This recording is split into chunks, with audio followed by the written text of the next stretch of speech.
Hi everyone, I'm Saul Goodman. In the last videos we've been talking quite a bit about this original spirit of Shiatsu and the way that the original teachers taught Shiatsu and what they emphasized in their practice. I remember back in 1973 when I walked into a health food store and I saw a sign on the wall that said, "Learn Shiatsu." And for some reason I was really excited about that. I saw the word Shiatsu, I didn't quite know what it was, but then there was a little explanation underneath. It talked about energy in the body and how energy flows through the body. This right away captured my attention. So I started to take some local Shiatsu classes. And the whole concept of treating the whole body and the energy of the body and helping people to feel better. Very simple. It wasn't really talking about diseases or it wasn't talking about conditions, just the whole idea of helping people feel better. So I went about learning Shiatsu and developing my skills. I started to give treatments. In the beginning, the first years, I only treated in this way. Very simple technique, full body treatment, but really trying to notice the chi of the person. Trying to understand whether they had stuck ki, frozen ki, a scattered chi. And I let that be the guiding principle of the work that I was doing. As time went on, I got busier and busier. I started getting more and more positive feedback from people saying, wow, that treatment you gave me seemed to really make a difference. I'm really feeling a lot better. And then out of the clear blue, it seemed, I gave somebody a treatment. This was in a fitness center. And that person was the manager of the fitness center. And they turned around to me and said, could you teach that? It was really an idea that hadn't crossed my mind. And I said, well, I can try. So I started teaching Shiatsu. When I was asked to teach, I was thinking to myself, what should I teach and how should I teach it? So we developed something called the whole body outline to give people a really solid framework of how to teach. And then I went on to write a book about it. Surprisingly to me, that was then translated into 10 languages. The curriculum that developed from this first original class became what was known as the International School of Shiatsu. So I founded that school and for a long time was the director of those schools that had branches all throughout Europe and in the United States. It was a very exciting time where Shiatsu really started to spread. Teachers were being trained, new schools were developing, and the excitement around Shiatsu was growing. As Shiatsu became more developed in the Western world, there was more regulations, there was more specific protocol that was applied to it. A lot of these new developments were great and really brought the practice into the professional world. What happened sometimes, though, was the original spirit, this grassroots connection was lost in the refining and the standardization of it. The original teachers had many different ideas, many different techniques, but the one thing that was connecting all of these ideas and techniques was whole body chi. Simple. Touch the body from the hara through the heart. That was the approach that I originally took for years. And then, of course, I added other skills and other ideas to my practice. But I really wanted to take this time in this period to revisit that original spirit of Shiatsu. And hopefully I can teach those techniques and demonstrate to practitioners that haven't had the good fortune to study with those original teachers, connect to that energy, to that vibration that's connected to the word Shiatsu and that's connected to this very interactive way of treating. The practitioner becomes part of the treatment. The practitioner actually receives the effect that he's helping to impart to the client because he's helping to tap into this energy of the practice, the spirit of the practice, and he's bringing that into the treatment format. So we've decided to do an educational course about the techniques of these original masters and how they apply to the idea of the whole body treatment. We're going to present this in different sections, and I'd like to tell you a little bit about how we're going to do it. So let's take a look. The way we've laid this course out is to break it down into sections.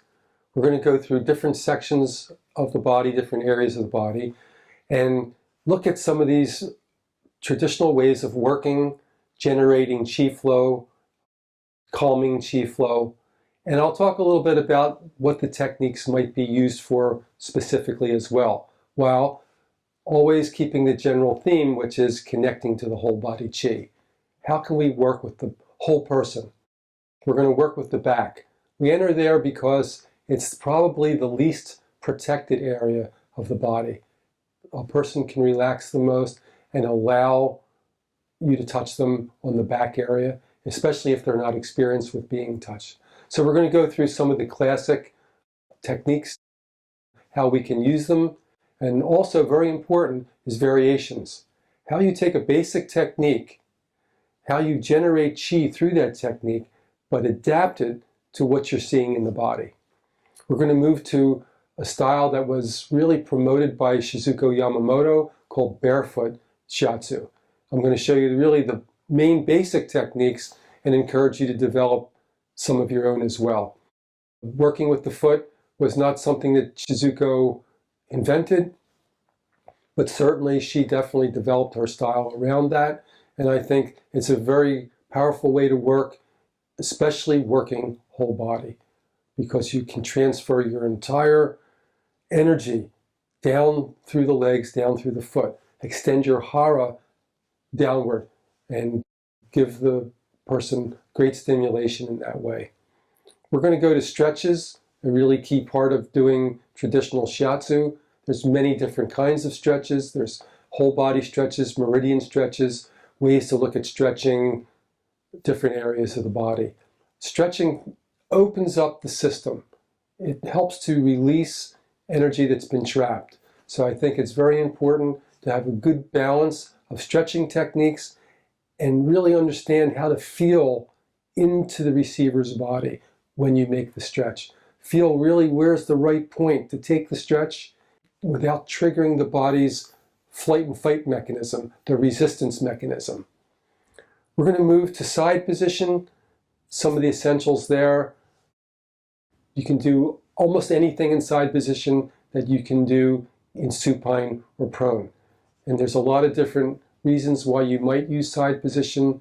And one of the most basic reasons is just to give diversity in the treatment. But during pregnancy, if the person is bedridden, there's many different ways that you can use side position shiatsu. We're going to go to the hand and the feet. Even though I know a lot of people work on the hands and the feet, I have to realize what's the essential value of this area of the body. Hands are very external, feet are very external, but during the development in the womb, hands and feet were very internal. So they connect to the deepest part of our body. So we should know how to work on hands and feet in a very thorough way. We're going to move to the neck. Not much needs to be said there because so many clients have difficulty with their neck. Stiffness, tightness, pain, and the neck, as we know, is a bridge between mind and body. It's very essential that to have good balance, mind and body, we also have good flexibility in the neck movement.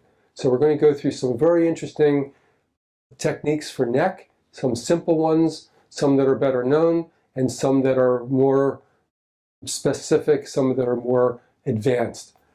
We'll then go to some very simple adjustments. All the original shiatsu teachers were teaching various kinds of adjustments. So I thought I'd present just a simple idea of how we can do those. And as time goes on, we'll produce some supplementary videos with more advanced adjustments. We also added something to me that was fascinating when I started shiatsu, and that is how to use sound in the treatment. So a lot of these practitioners from China and Japan were used to creating sound to vibrate different energy centers of the body, or just to vibrate the body in general, vibrating the hara, vibrating the heart center, vibrating the midbrain or the third eye. And so we also have one demonstration of a technique, and when you use that on certain clients, it's extremely profound and extremely effective. So we're going to go through a very interesting and inspiring journey. When we keep our practice simple, it's powerful. Simple is healing. The techniques and the way that we've presented them will help you to develop a more creative practice. When you're creative, you're more inspired. When you're creative and inspired, then you're enthusiastic.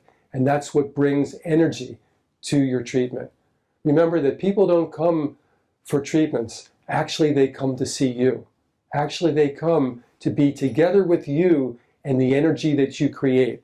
Stepping back into the world of the original Shiatsu masters, capturing their spirit is really a way to bring forward this kind of connection with the clients. And remember that almost by itself, the vibration of Shiatsu, the word Shiatsu, just caught on all throughout the bodywork world. And that word, I think, really was the thing that people were attracted to. We're going to be doing live stream question and reviews. We really hope to create an interactive relationship with the people that do this course that we're going to present called The Techniques of the Masters. So even if we've learned a technique in the past, a lot of times when we were in our original study, we learned something and then right away we're presented with the next thing that we're going to learn. So many of the things we try out, but we don't really hold on to them and really develop them and really apply them in the day-to-day practice. So what happens is down the road somewhere, we have a practice and we have clients coming, but we start to get stale and we start to get tired in doing the same things over and over again. So I think it is important that you revisit some of these original techniques that are associated with the heart of giving Shiatsu treatments. And not only learn how to do them, but learn the vibration behind, the energy, the spirit behind it. And to learn how to change that technique according to the need of the receiver. So it's the technique, but it's constantly taking on new variations, new forms in each treatment. I think that's something that can be very useful about working with the techniques of the masters, because it gives you that kind of freedom. And that's what we want to have. And I think that's something to aspire to develop, is not only to have a clientele, not only to have regular treatments with people, but to have freedom in how we create the approach, how we tailor that for each individual that we work with. It's so good to review and to revisit the technique and the ideas behind why we would do those techniques.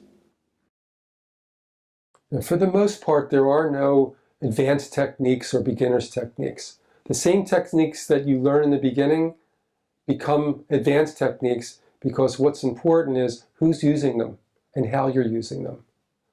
What I think is most important in building a dynamic practice is building your enthusiasm for what you're doing. Really, after you go through your study, to develop your personality within what you're doing. Not to be confined by strict rules that we learned when we were in our education. This is what I noticed when I saw these various teachers demonstrating in the past, the original teachers of Shiatsu, is that they had such different ideas, such different approaches, but the connecting thread was balance chi, treat whole body chi, balance the energies of the person that you're working with. So I think that it can be really a powerful thing to develop your practice around developing your enthusiasm for what you're doing. And when you think in a way, practice in a way that has this freedom, this adaptation, this creativity, then people feel that, because that's what you're transferring in the sessions. And that's really what people want when they come to you, because being well means feeling better and being inspired. So if you're inspired in your practice, clients are inspired in their healing process. Yeah, there's a great analogy to music with Shiatsu, because the Shiatsu treatment is like a piece of music. We use a lot of different elements. As an example, in music you use scales. In music you use what's called chromatics, arpeggios. You have chord structures, you have chord progressions. So if we're just playing scales, it's not going to be perceived as music. We have to have the musicality first. We have to have the sensation of the melody and the melodic aspect before we start to add technical aspects. And so when we start to focus on specific diagnosis, that's just maybe like having one chord progression that we use all the time. Or if we're playing just what's called arpeggios, up and down, that may be like just treating always by using meridians, as an example. A piece of music has all of those things working synchronistically together. And I think a Shiatsu treatment is a lot like that. We have to have the underlying melodic musicality. And I think that that's what this idea of spirit of whole body energy is. It's the music. And then when we learn diagnosis, we learn how to apply different things like meridians. They can be part of the treatment. And sometimes more, sometimes less, depending on what the needs are in that particular piece or in that particular treatment. But again, we have to have the fundamental feeling, the fundamental rhythm, the fundamental musicality to make it a real piece of music. When we go back to this spirit of Shiatsu, at least for me, and this is my belief about it, and this is how I like to make my practice and present my practice to the clients that I have, is that I'm tapping into this original energy that created Shiatsu. It's a force behind that maybe came from the mass consciousness of human beings. Tapping into that has an effect by itself and is the rhythm, and it is the musicality, it is the melody behind this type of practice. So what we're going to do is we're going to take you through each area of the body, each section of the body, step by step. And we're going to break down the techniques in certain terms of how to use them and show you an overview shot. And we're going to show close-ups so you can really see the hand positions, the body positions. The videos are on our site, and so you can revisit them whenever you like. They'll be there for years. You can take your time, go one technique or one section at a time, practice with practice partners, bring these techniques into your practice and see how they start to reap the effect that we're looking for, the positive benefit for the client. In the next couple of days, we're going to be launching our course, Techniques of the Masters. Something I hope you're looking forward to, getting involved and joining in with us to study back to this original techniques and spirit of Shiatsu. We'll have the course open for about 5 or 6 days. We'll let you know exactly. We can only keep it open for so long because along with presenting the course, we also have a lot of maintenance. We have a lot of questions. We have a lot of technical things that we have to take care of. So we try to keep it down to a certain number of people that are involved at a time. Watch out for the emails coming your way and any kind of feedback that you have for us. We'd love to hear from you. And we do hear from a lot of people. And we do answer the emails right away. We're really having fun with that because it's just like a whole spectrum of relationships that now we're creating around something that's really great. It's been great for my life. And I know that if you're watching this and even interested in it, it's been inspiring and great for your life, and that is giving people Shiatsu treatment.